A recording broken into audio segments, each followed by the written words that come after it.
long before the names of kings were etched into stone, before clay tablets told us of Sumer, before the pyramids reached toward the sky. There are whispers of older worlds.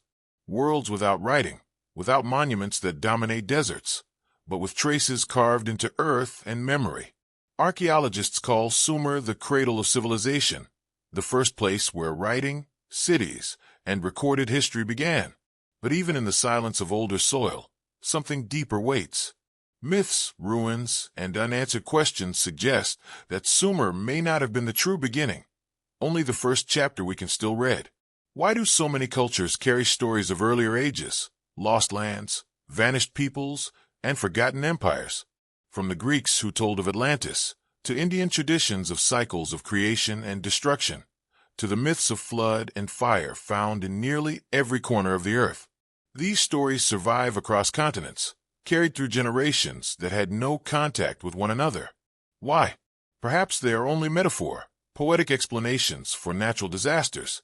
Or perhaps, hidden behind legend, is the echo of civilizations older than we imagine. Civilizations that lived, thrived, and fell before the world remembered itself in Sumer.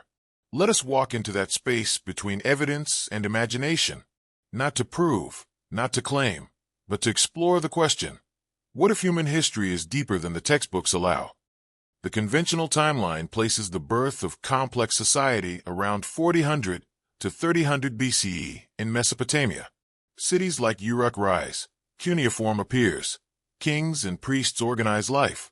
Yet in recent decades, discoveries from Göbekli Tepe in modern Turkey, dated as far back as 9600 BCE, have unsettled this picture. There, on a hill that predates Sumer by thousands of years, stand enormous stone pillars arranged in circles, carved with animals, symbols, and shapes. These are not the works of simple hunters. They suggest coordination, belief systems, and artistry at a time when humanity was supposed to be nomadic and scattered. Göbekli Tepe is not alone. In the Americas, traces of early monumental architecture emerge long before official civilization dates. In the Andes, Caral in Peru flourished around 2600 BCE, contemporary with Sumer, but seemingly independent. And what of submerged sites, like the structures off the coast of Yonaguni in Japan, or the stones at Dwarka in India? Controversial, yes, but difficult to ignore. If Sumer is our first remembered story, these sites feel like erased prefaces. Consider the myths. Nearly every ancient culture describes an earlier world destroyed by cataclysm.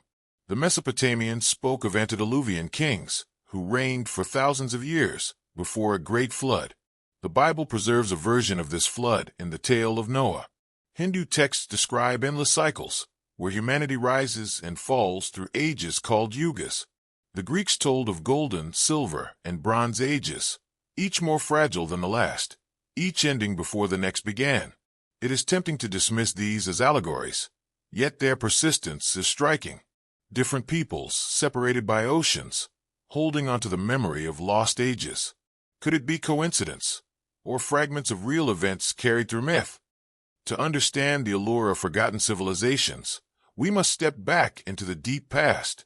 Imagine standing not 5,000 years ago, but 20,000. The Ice Age still shapes the planet. Vast glaciers cover Europe and North America. Sea levels are far lower, exposing coastlines now buried beneath the ocean. Human groups roam in search of food, painting caves with animals and symbols, leaving handprints on rock. Official history tells us that only later, after the ice retreated, did agriculture, villages, and writing emerge. Yet the sudden leap at sites like Göbekli Tepe suggests that something stirred earlier. Could there have been proto-civilizations along those ancient coastlines, now hidden by rising seas? Could their memories survive in myths of sunken lands, from Atlantis to Mu to Lemuria? The evidence is fragile, scattered, often debated. But the question remains, why does humanity remember so many worlds before the world we know? In this journey, we will explore those echoes, the landscapes of Mesopotamia and beyond, the myths of floods and fire, the archaeology that challenges neat timelines, and above all, the enduring human desire to anchor ourselves in a story larger than the present. For history is not just about dates and empires. It is about memory, what we choose to keep, and what we allow to fade. When cultures whisper of forgotten worlds, perhaps they are not only telling us of the past, but warning us about the future. So let us begin. The story of lost civilizations before Sumer is not a tale of proof. It is a tapestry of evidence, myth, and wonder, each thread, fragile on its own, but together forming a pattern that suggests we may not be the first to rise, and perhaps not the last to fall. To imagine the civilizations that may have existed before Sumer, we must first understand the stage upon which their stories would have unfolded. Geography shapes destiny, and climate writes chapters long before human hands hold pens. Mesopotamia, the land between rivers, sits in the fertile embrace of the Tigris and Euphrates. Here, in present-day Iraq and parts of Syria, Iran, and Turkey, rich soil supported the earliest farming villages we know. But the region was never isolated. To the west lay the Levant, with its ancient trade routes. To the east, the Iranian plateau, gateway to Central Asia. And to the north, the mountains of Anatolia, where obsidian and metals glimmered in the Stone Age. Before Sumer rose, these lands were already alive with cultures. Archaeologists have uncovered Neolithic sites that predate writing by millennia. Catalhoyuk in Anatolia, flourishing around 7,500 BCE, reveals dense clusters of homes, art on walls, and burial practices that hint at complex social structures. In Jericho, one of the oldest continuously inhabited cities in the world, a massive stone tower and walls stand as silent witnesses to human organization around 8,000 BC. These were not yet civilizations in the full sense. No empires, no armies, no writing, but they were seeds of the story to come. The wider world was also stirring. Along the Nile, communities that would one day become Egypt were farming and fishing, their lives bound to the seasonal floods. In the Indus Valley, small villages were experimenting with agriculture and trade, precursors to the great cities of Harappa and Mohenjo-daro. In China, the Yellow River nurtured early millet farmers who carried traditions stretching into the dynasties. And across the oceans, the Americas saw their own rise of early societies, from the mound builders to Andean communities. What unites them is rhythm, the rhythm of rivers, rains, and seasons. Agriculture was not just a discovery, it was a pact with nature. And wherever this pact was made, human beings began to settle, to build, and to dream larger dreams. The world before Sumer was not static. It was shaped by climate change. Around 12,000 years ago, the Earth warmed abruptly, ending the Ice Age. Glaciers melted, seas rose more than 100 meters, swallowing coastlines where countless human groups had once lived. Fertile land vanished underwater, and with it perhaps the homes of early, forgotten cultures. Could these drowned lands be the source of myths about sunken continents and lost cities? Atlantis may be fantasy, but the memory of land swallowed by waves is fact. Imagine living on a rich coastal plain that stretched miles farther than today's shore. 4 generations, your people thrive there. Then slowly, year by year, the sea advances. Within lifetimes, the villages of your grandparents are gone. To the survivors, it would feel like the world itself had turned against them. How could such an event not leave a mark in legend? Another factor was migration. The people who later became Sumerians did not emerge in isolation. Genetic and linguistic studies suggest waves of movement across Mesopotamia and beyond. Hunters and farmers carried ideas with them: how to plant, how to build, how to honor the skies. Cultures blended, borrowed, and evolved. When we speak of lost civilizations, we are not only imagining entire vanished empires. We are also looking at fragments, tribes and cultures absorbed by later powers, their identities dissolved, but their contributions enduring. Take, for example, the enigmatic Ubaid culture, flourishing in southern Mesopotamia around 6,500 to 3,800 BC. They left behind pottery, irrigation systems, and villages with a surprising degree of uniformity. The Ubaid are often overshadowed by the later Sumerians. Yet without them, the rise of cities like Uruk might never have been possible. Who taught whom? Was Sumer truly the first, or was it heir to forgotten teachers? The map of this ancient world is like a palimpsest, a manuscript written and rewritten. Each layer erases and preserves the one beneath. The Sumerians wrote the first words we can still read, but they walked across lands already inscribed with the footsteps of others. And so the question lingers. Did we lose whole civilizations when seas rose, when deserts spread, when conquerors replaced the conquered? Or do their echoes survive in the myths of floods, in the temples aligned with stars, in the patterns of culture that appear again and again? The deeper we go into this forgotten world, the more we find not certainty, but mystery. And perhaps mystery itself is the key. Because what endures across time is not only what was built in stone, but what was imagined in story. When we ask where the myths of forgotten civilizations began, we are really asking, how far back does human memory reach? Because long before writing, before tablets and scrolls, people told their truths around fires, under open skies, passing stories from one generation to the next.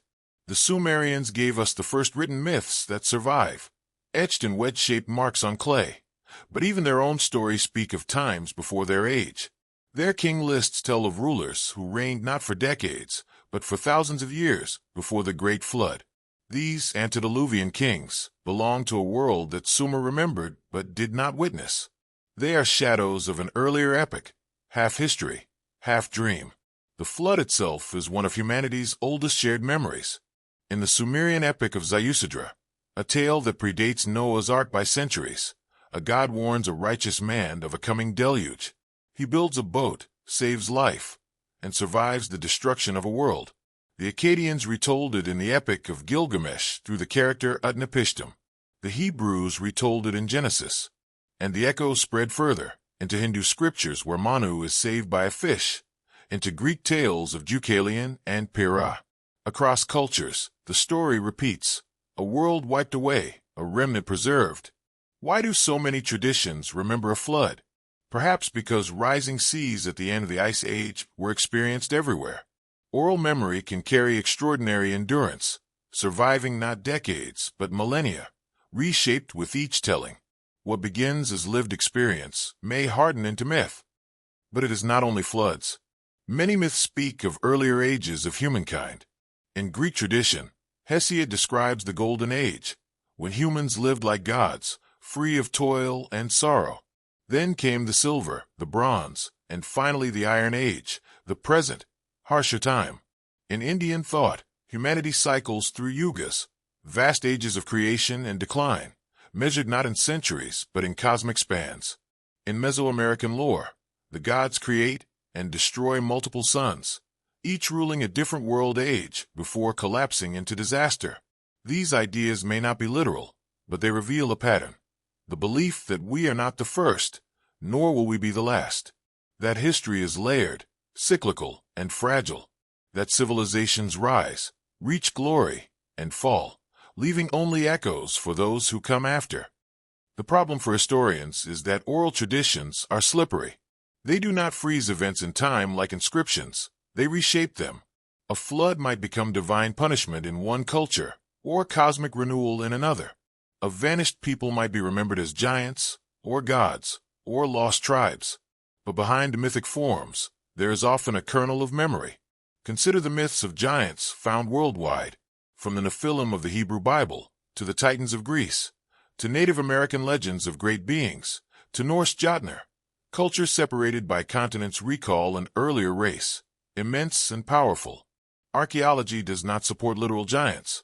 But could these stories be memories of encounters with earlier human groups, Neanderthals, Denisovans, or simply larger-than-average ancestors?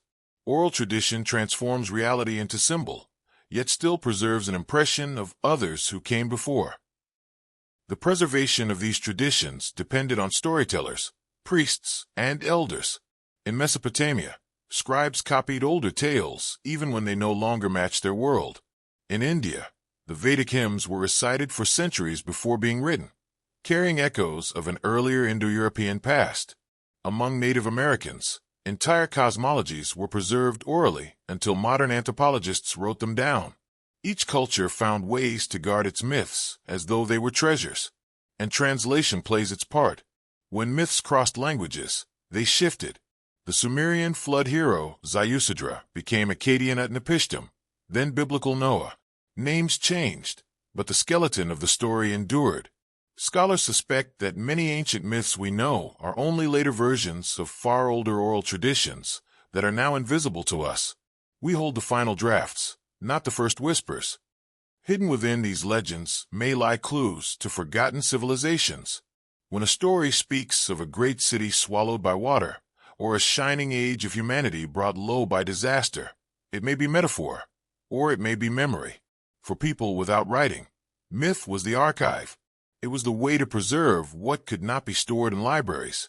And perhaps the most striking thing is this: different peoples, separated by oceans, preserved similar patterns. Floods, cycles of ages, giants, gods teaching humans, lands lost to the sea. Did humanity simply imagine the same archetypes again and again? Or did all these threads begin in a shared experience long ago, when rising waters and shifting earth reshaped the planet? The myths do not answer directly. They are not blueprints of history, but they form a chorus, each voice singing the same haunting refrain. There were worlds before this one. If myths are the echoes of forgotten worlds, then their characters are the actors who carry those echoes forward. Gods, heroes, and symbols may change names across cultures, but their roles often remain strikingly familiar. They are less individuals than archetypes, patterns of human imagination that appear again and again, as if drawn from a shared memory. Take the Mesopotamian world. The Sumerians spoke of the Anunnaki, a pantheon of deities who descended to earth to shape destiny. Some ruled the sky, others the waters, others the underworld. They were not distant abstractions, but beings who intervened in human life, granting kingship, sending floods, teaching the arts of civilization. In myth, the Anunnaki are sometimes benefactors, sometimes judges, but always powerful figures tied to origins. In Greek tradition, we find the Olympians: Zeus, Hera, Athena, Apollo, each governing forces of nature and aspects of human experience. Like the Anunnaki, they are flawed, quarrelsome, and deeply involved in human affairs. They reward, they punish, they seduce, they guide. What matters is not perfection, but power. And just as the Mesopotamians imagined divine beings who had once walked among mortals, so too did the Greeks recall an age when gods mingled with humanity. In India, the Vedic gods, Indra, Agni, Varuna, also represent natural and cosmic forces. Indra wields thunderbolts, Agni is the fire, Varuna guards the waters. Later Hindu tradition introduces Vishnu, Shiva, and Devi in their vast cosmic roles, but the pattern persists. Divine beings as custodians and destroyers, shaping the world across cycles of time. The Mesoamericans told of Quetzalcoatl, the feathered serpent, bringer of knowledge and culture. Among the Maya, Kukulkan served a similar role. These gods are not only rulers, but teachers, beings who lift humanity from survival into civilization. And in this way, they echo the Mesopotamian Enki, who taught crafts, or the Greek Prometheus, who stole fire for humankind. Different continents, different names, yet the same archetype, the bringer of knowledge, the civilizing hero. The heroes themselves often mirror each other. Gilgamesh, king of Uruk, seeks immortality and wrestles with gods. Heracles in Greece performs impossible labors, half divine, half human. In India, Rama and Krishna embody virtue and destiny, born among humans but tied to divine order. In the Norse sagas, heroes like Sigurd slay dragons, echoing older Indo-European motifs. Behind the names is the same structure, a figure caught between worlds, embodying both human struggle and divine power. These heroes are bridges. They connect us to an earlier time when, according to myth, the boundary between gods and mortals was thin. And through them, ancient peoples explained their own struggles, kingship, mortality, war, and meaning. Symbols weave through these characters like threads.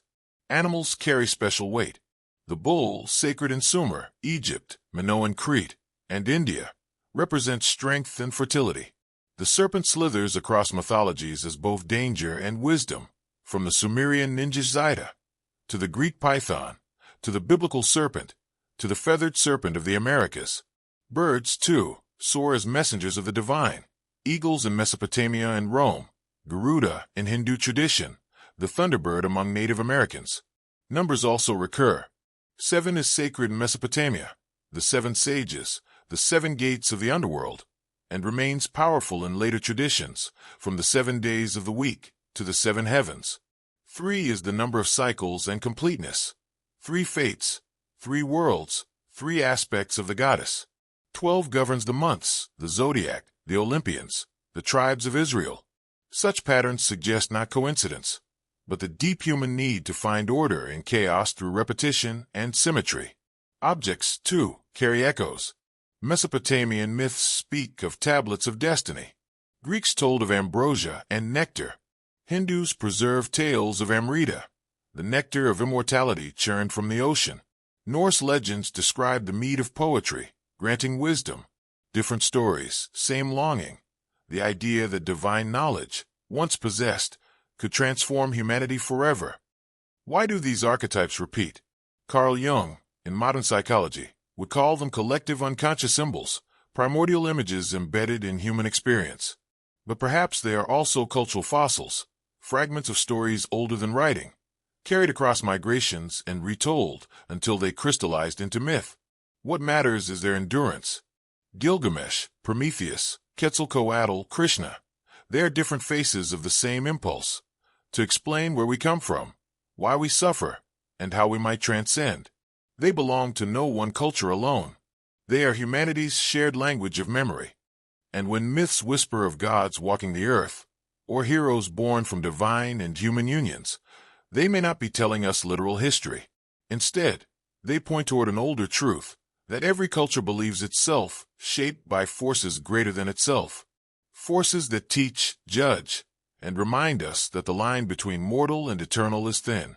These characters are not just entertainment. They are reflections of ancient memory. And if we listen closely, they may tell us something about the civilizations that lived and died before history began. Every myth has its beating heart, a story that feels less like an abstract teaching and more like a remembered drama, played out in cosmic theaters, yet echoing with human choices. For Mesopotamia, one of the earliest and most compelling is the tale of Enki, Enlil, and the Flood, a narrative that combines divine rivalry, human fragility, and the idea that worlds can end in a single decision. According to the traditions preserved on clay tablets, the gods once walked more closely with humanity. But harmony did not last. Humans multiplied, and with them came noise, disruption, and disobedience. The high god Enlil, lord of the wind and authority, grew weary of this restless race. In his eyes, mankind had overstepped its place. His solution was severe. He would send disaster, stripping the earth clean. The decision was made in silence, behind the closed council of gods. Flood, famine, plague, all tools of divine displeasure. Yet not all the deities agreed. Enki, lord of the waters and wisdom, saw value in humankind. He knew their flaws, but also their potential, their ability to build, to honor, to dream. And so Enki made a choice. Though bound by the council's secrecy, he found a way to warn one man. That man was Ziusudra. In some accounts, Atrahasis. Later, in Akkadian tradition, Utnapishtim. Different names, same archetype. The righteous one, chosen not because he was perfect, but because he listened. Enki spoke to him through a dream, whispering not directly but through riddles. Build a great boat, seal it with pitch, gather your family, take animals, and prepare for the waters to rise. Ziusudra obeyed. The boat grew under his hands, a vessel of survival in a world about to be erased. When the storm came, it was unlike any seen before. Winds tore across the plains, rain fell in torrents, and the rivers swelled beyond their banks. For days and nights, chaos reigned. Humanity, as it had been known, was swept away. When at last the waters receded, Ziusudra opened the boat. He released birds to search for land. He stepped onto dry earth, exhausted yet alive. And then came the moment of reckoning.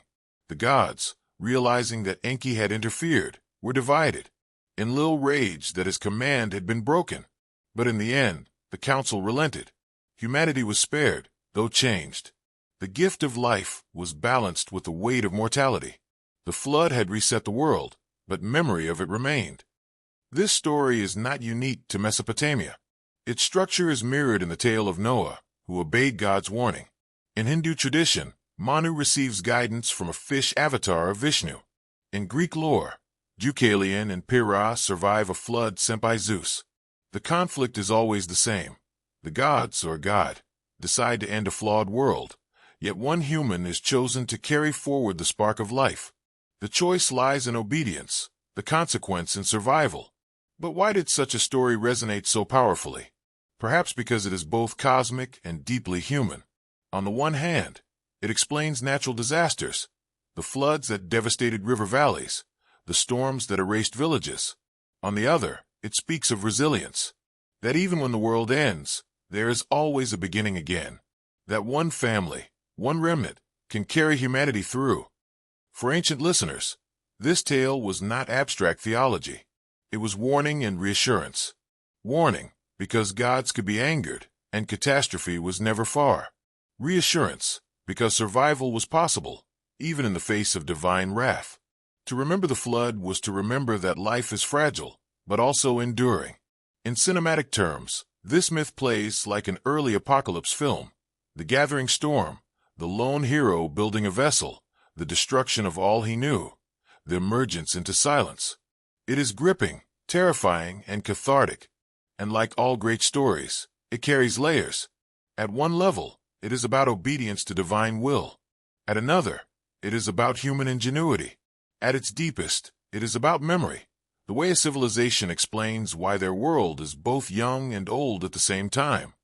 The flood narrative is one of the clearest windows into the possibility of earlier forgotten worlds, because behind the divine characters, there is a kernel of reality, a memory of real floods, real disasters that destroyed not just fields but entire ways of life.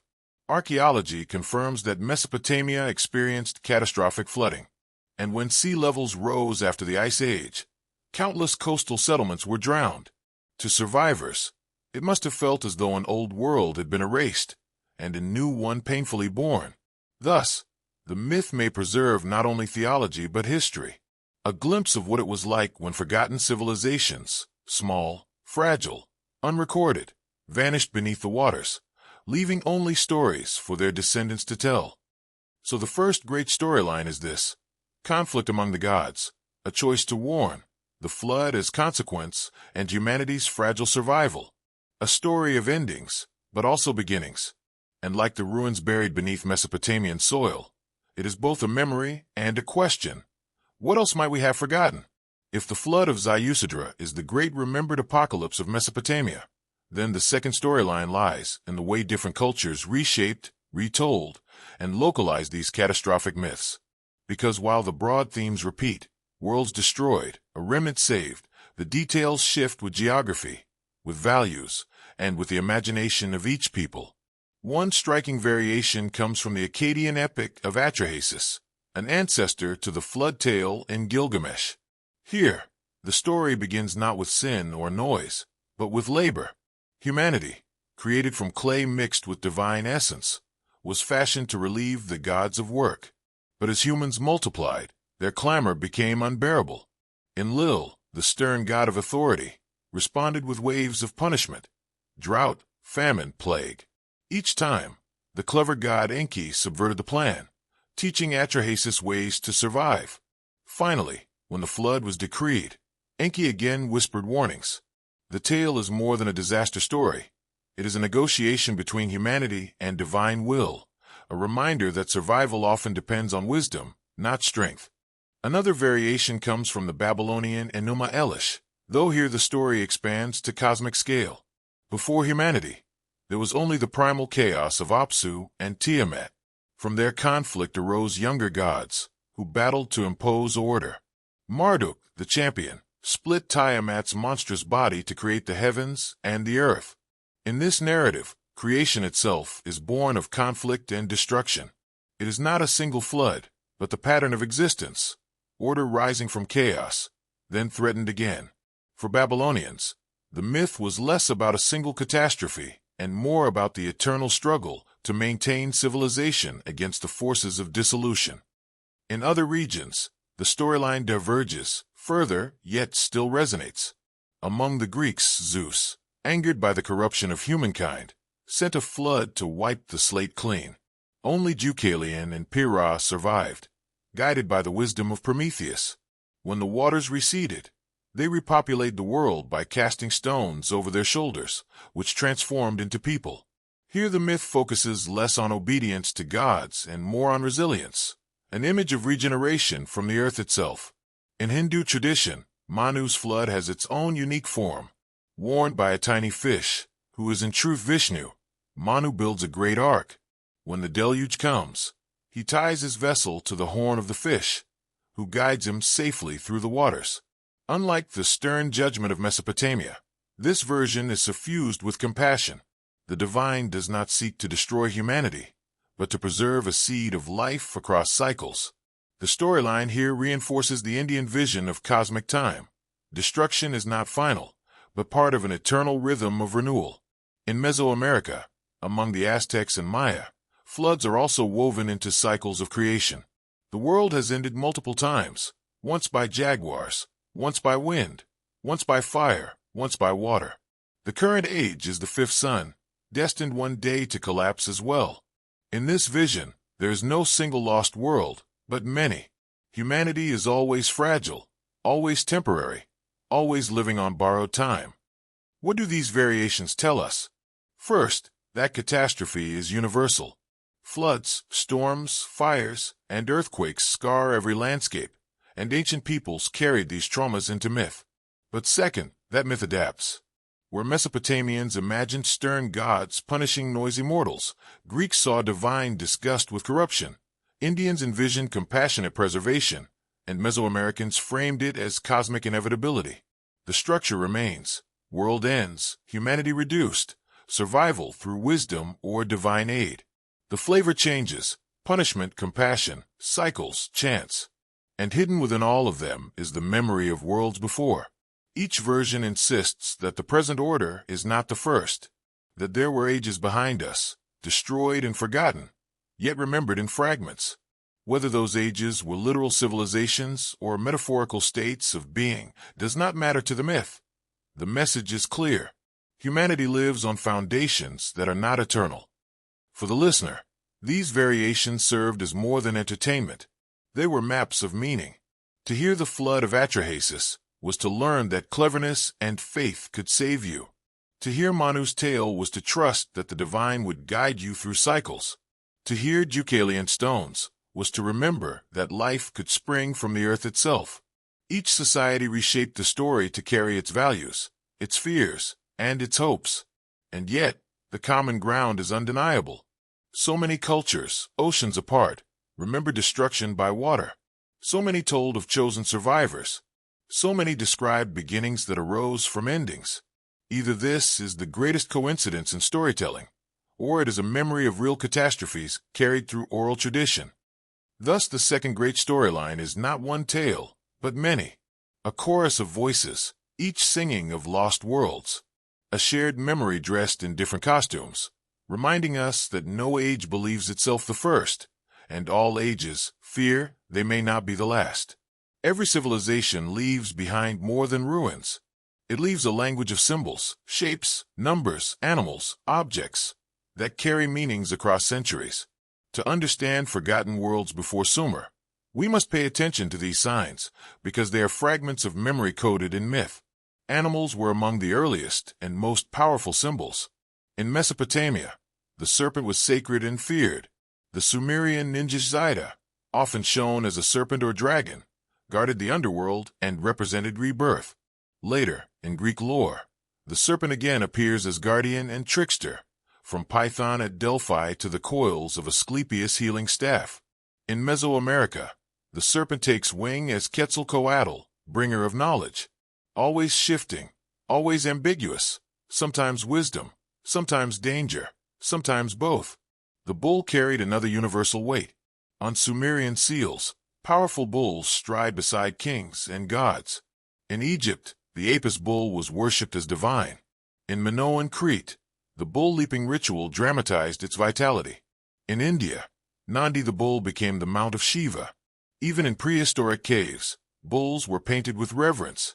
To ancient minds, the bull embodied strength, fertility, and the raw force of life itself. Birds soared as messengers of heaven. The eagle was associated with Shamash in Mesopotamia, with Zeus in Greece, with Rome as a symbol of empire. In India, Garuda carried Vishnu across the sky. Among Native Americans, the thunderbird embodied power over storms. The ability of birds to traverse land and sky made them natural emblems of connection between human and divine. Numbers also carried symbolic resonance. The Sumerians placed great weight on seven sages, 7 gates of the underworld, 7 decrees of destiny. This pattern survives today in the 7 days of the week, a rhythm first structured in Mesopotamian astrology. 3 was another sacred number, 3 layers of the cosmos, heaven, earth, underworld, 3 great gods, 3 fates in Greece, 3 aspects of the goddess in many cultures. 12 marked completeness, 12 months of the year, 12 signs of the zodiac, 12 Olympian gods, 12 tribes of Israel. Numbers were never mere arithmetic, they were the architecture of meaning. Objects, too, carried enduring significance. In Mesopotamia, myths speak of the tablets of destiny, cosmic records granting authority to those who held them. Whoever controlled the tablets ruled the order of the world. In other traditions, the idea shifts form. The Greeks told of the golden fleece, conferring kingship. Hindus described the Amrita, nectar of immortality churned from the ocean. Norse legend spoke of the mead of poetry, granting wisdom. Different objects, same idea. Divine tokens that bridge mortality and eternity. Sacred trees and plants also appear again and again. The Sumerians honored the Haluppa tree, guarded by Inanna. In Norse myth, the great Yggdrasil connects all realms. In India, the Ashvatha tree symbolizes eternal life. The idea of a cosmic tree, linking worlds, may be one of humanity's oldest shared symbols. It reflects the deep bond between survival and nature, between roots in earth and branches toward the sky. Even daily life carried symbolic echoes. Bread, in Mesopotamia, was not only food but a gift from the gods, its baking associated with divine order. Beer, too, was sacred, tied to Ninkasi, goddess of fermentation. In Egypt, bread and beer were staples for the living and offerings for the dead. Across cultures, food was more than sustenance. It was covenant, a bond between humanity and the divine world. Water, of course, was the most universal symbol. It destroys in flood, but it also renews, purifies, and sustains. Every culture gave water a sacred role. The Nile floods as Egypt's heartbeat, the Ganges as India's purifier, the Tigris and Euphrates as Mesopotamia's lifelines. To lose water was death, to control it was power, to worship it was wisdom. Why do these symbols matter in the search for forgotten civilizations? Because they suggest continuity across time and space. When cultures separated by oceans all assigned sacred roles to serpents, bulls, trees, and numbers, we see not coincidence, but the persistence of archetypes. Either human imagination naturally repeats, or these are echoes of older stories, carried through migrations and memory. Symbols are the fingerprints of myth. They show us that even when civilizations are lost, their meanings survive, embedded in rituals, in sacred art, in words we still speak. They are bridges between forgotten worlds and our own. And as long as we recognize them, we are not entirely cut off from the civilizations that came before Sumer. Their symbols still speak, if we listen. Though thousands of years have passed since the last Sumerian tablet was pressed into wet clay, the echoes of those older myths and symbols still travel through our world. They appear in our words, in our rituals, in our festivals, even in the entertainment we consume without realizing their ancient origins. Forgotten civilizations may be gone, but their voices are still in the air we breathe. Start with language.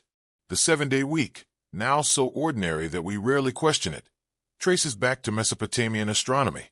The Sumerians and Babylonians divided time according to the 7 visible celestial bodies: Sun, Moon, Mars, Mercury, Jupiter, Venus, and Saturn.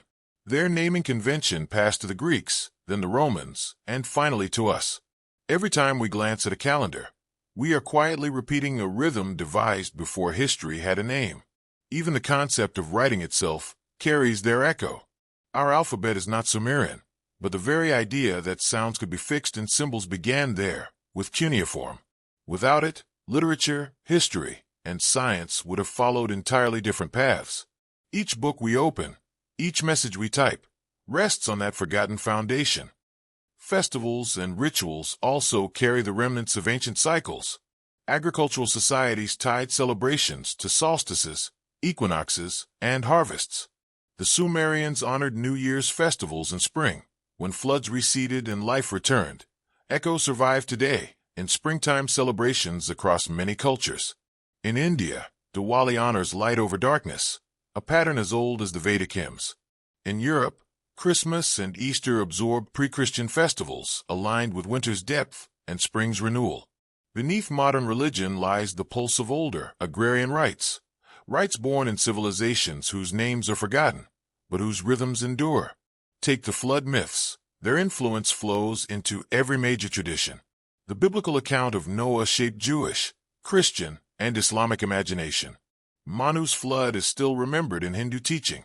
Deucalion's tale influenced Greek thought. And beyond scripture, the motif continues to inspire literature, art, and cinema. Every apocalyptic film in which humanity rebuilds after catastrophe is, at its root, a retelling of the same old story. In modern pop culture, the traces are unmistakable. Epic quests with chosen heroes echo Gilgamesh.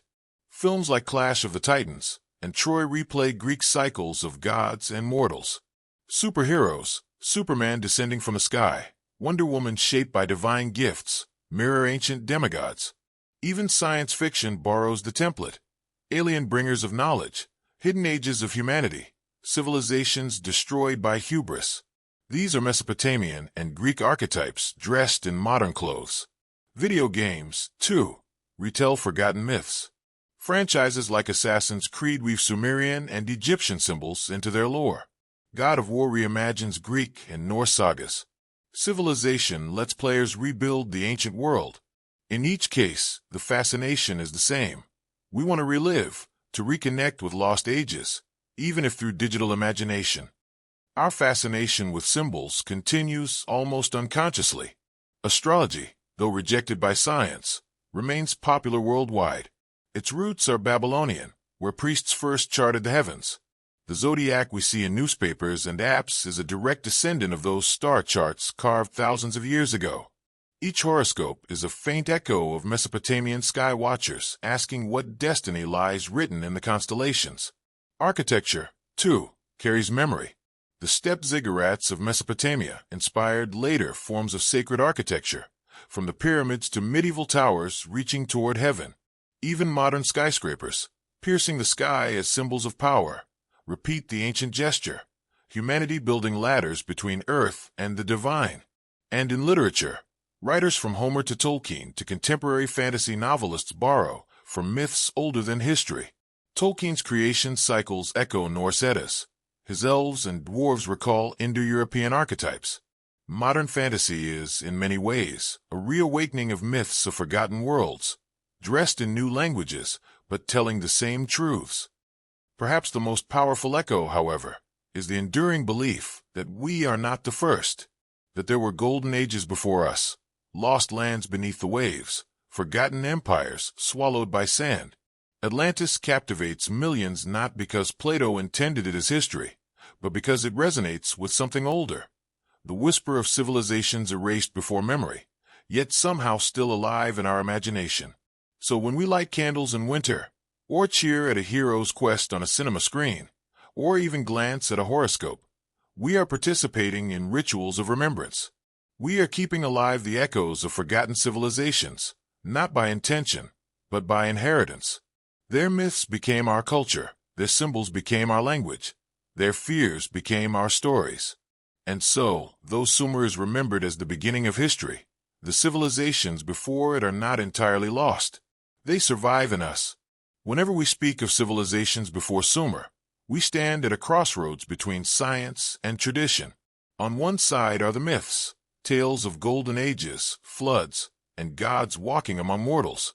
On the other side are the disciplines of archaeology, anthropology, and psychology, which search for evidence, patterns, and meaning. The tension between them is not conflict, but dialogue. Each asks the same question: where do we come from? And what have we forgotten? Archaeology begins with the material. Stones, bones, seeds, and pottery fragments form the language of the deep past. Excavations across the Fertile Crescent show the progression, from foraging to farming, from villages to cities. Sites like Catalhoyuk and Jericho prove that organized life predates writing by millennia. Göbekli Tepe stretches even further back, suggesting that ritual and monumentality may have come before agriculture itself. For archaeologists, these sites are not proof of lost empires, but they do challenge the neat timeline that Sumer was the first. Anthropology widens the lens. It studies myth as a cultural artifact, less about literal events, more about how human groups explain their world. Flood myths, for example, can be read as symbolic responses to recurring natural disasters in river valleys. Myths of golden ages reflect nostalgia, the human tendency to imagine the past as purer than the present. Legends of giants and gods may preserve impressions of real encounters with strangers, or of the awe inspired by natural forces. From this view, myths are not false. They are maps of meaning, encoded in story. Psychology adds another layer. Carl Jung saw recurring archetypes, heroes, floods, tricksters, wise old beings, as expressions of the collective unconscious. These images rise from shared human experience, appearing again and again regardless of geography. To Jung, the reason Greek, Hindu, and Mesopotamian myths resemble one another is not necessarily shared history, but shared psyche. We dream in the same shapes, because we are human. Yet, science also acknowledges the possibility of memory in myth. Studies of oral tradition show that stories can preserve details for astonishing spans of time. Indigenous Australian tales of rising seas have been shown to align with geological evidence of coastlines submerged thousands of years ago. Myth, then, may be both symbolic and historical, metaphor layered over memory. Skeptics caution that myths cannot be taken as literal evidence. Atlantis, Mu, and Lemuria, for instance, are widely considered inventions or misinterpretations. No archaeological proof supports them. But even so, these stories matter. They reveal humanity's enduring intuition that civilizations rise and fall, that what exists today is fragile, and that we walk on the ruins of forgotten worlds. Meanwhile, archaeology continues to uncover surprises. The discovery of Göbekli Tepe overturned the assumption that complex ritual required settled agriculture.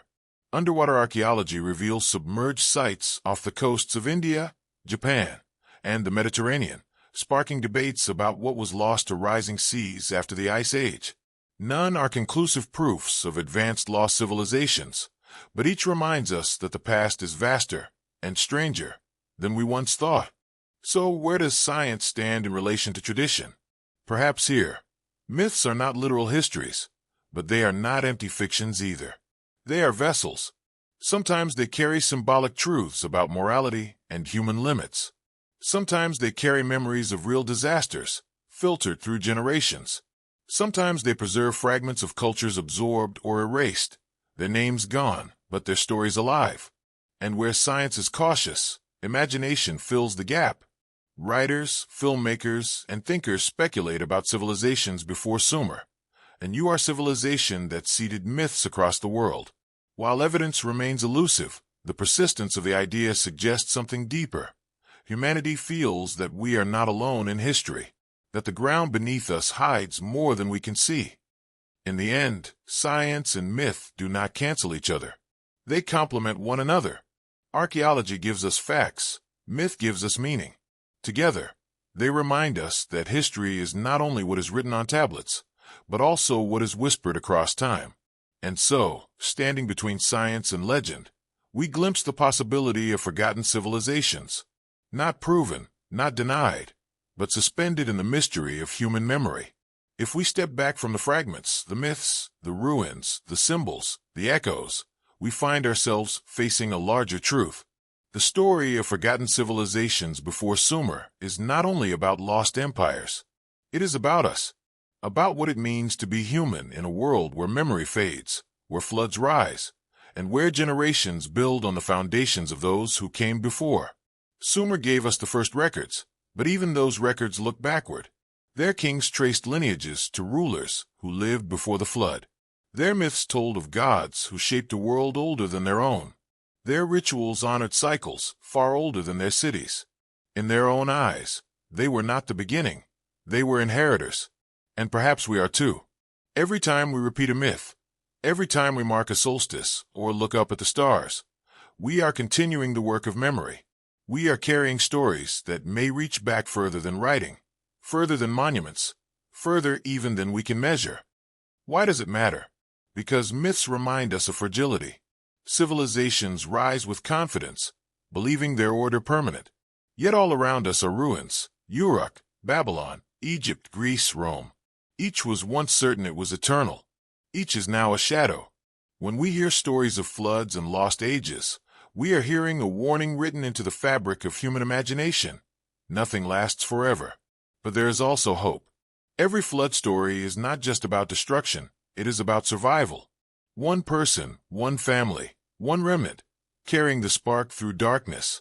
Humanity may fall, but humanity also endures. And that is perhaps why these myths never die. They tell us we are more resilient than we know. Modern science grounds us in evidence, but myth lifts us into meaning. We need both. We need the archaeologist uncovering forgotten stones, and we need the storyteller reminding us why those stones matter. Together, they form a fuller picture of the human journey. And so, when we speak of civilizations before Sumer, we are not making claims of certainty. We are entering into mystery. We are acknowledging that beneath the soil, beneath the sea, beneath the words we speak, lie worlds we may never fully know. The final lesson is this: civilizations may be forgotten, but nothing human is ever truly lost. Our ancestors left us symbols, stories, and rhythms that survive in our calendars, our rituals, our art, and our imagination. We carry them unknowingly every day. And perhaps that is the true immortality. Not monuments that crumble, but stories that endure. Not empires that rise and fall, but symbols that outlast kings. The lost civilizations before Sumer may remain in shadow, but in every flood myth, every sacred number, every hero's quest, they still live. And as long as we tell their stories, they are never truly gone. So when we look at the night sky, when we wonder about who we are and where we come from, let us remember, we are part of a chain that stretches back not 5,000 years, but tens of thousands. The story of humanity did not begin with Sumer. Sumer is only the first chapter we can still read. Behind it lies an epic, whispered across time, still waiting to be told. And that epic belongs to all of us,